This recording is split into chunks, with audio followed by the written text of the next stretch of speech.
Nə təcrübəm, nə çıxım evə vallah bilmirəm. Mən həqiqətən yaşaya bilmirəm. Yaşaya bilmirəm. Uşaq qalıb burada. Heç ara çıxa bilmir. Mən körpə Evimin dört bir yanını su basıb, evim uçur. Vətəndaş iddia edir ki, Saatlı Suvarma Sistemləri İdarəsinin əməkdaşları onun etdiyi müraciətə təklif olaraq məsləhət biliblər ki, kənddə hər ailədən 24 manat pul yığ. Gələk kanallarınızı yeniləyək.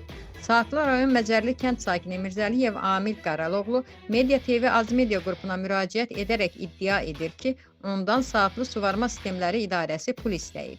Mirzəliyevi təqdim edirik, daha ətraflı özündən eşidək. Saatlı rayon Məcərli kənd sakini Mirzəliyev Amil Qaraloğlu.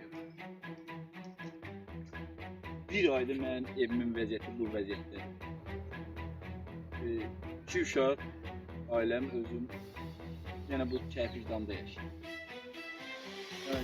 Yox, imkanım yoxdur. Nə iş yerim var, nə dövlətdən gəlir pensiya və ya yardım yoxdur və əkin torpaq verilməyib mənə. 93-də islahat olmamışam beni, sonra 95-dən buradayam. Amma torpaq da deyirlər ki, yox, sən olmamışsın beni, əkin torpağım da yoxdur.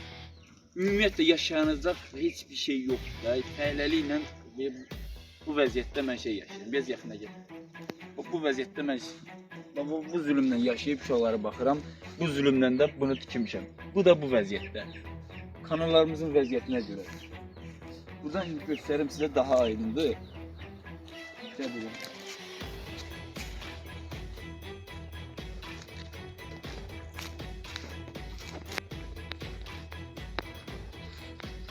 Axı belə daşlar düzmüşük. Elə deyim. Qalmışıq suyun içində. Su idarəsinə, kənd səviyyətinə deyirik, bir adəti yerə demişik. Su idarəsi zəngili ki, 24 manatdan qonşulardan pul yığ, o kişi hamıdan. Gələk kanalları qazar. Elə bu 24 manatdan hər qonşudan yığsam 50 ev eləyir, ondan sonra özüm gedib kanalları rahat qazdıraram, səliqəli. Mən düşün qapı pul yığım ki, mən suyun içində qalmışam. Evdəki nə bir dəqiq mən seçim, çünki belə əmələ gəlməyəcək. Şalvarı çıxartmasam nə təcrübəm, nə çıxım evə vallah bilmirəm. Mən həqiqətən yaşaya bilmirəm. Yaşaya bilmirəm. Uşaq qalıb burada. Heç ara çıxa bilmir. Mən körpə gələcəyin əskərimi böyüdürəm. Bir dənə bu damır içində. Bu vəziyyətdədir. Bax, sudan sonra olan vəziyyət. Kərpic evdir. Aralanıb hər tərəfdən. Hər tərəfdən bax. Bu vəziyyətdə. Necə yaşayayım mən burada bilmirəm. Mən sizdən artıq dərəcədə xahiş edirəm. Mənə köməklik eləyin. Mənə bir əlac eləyin. Mən kimə deyim dərdimi, necə eləyim bilmirəm. Bax bu vəziyyətdir.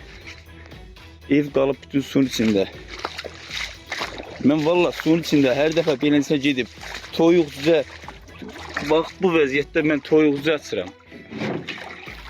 Mənim toyuqlarımın damıdır. Bax beləncə. Eşidək. Qarşı tərəfi dinləməyə hazırıq.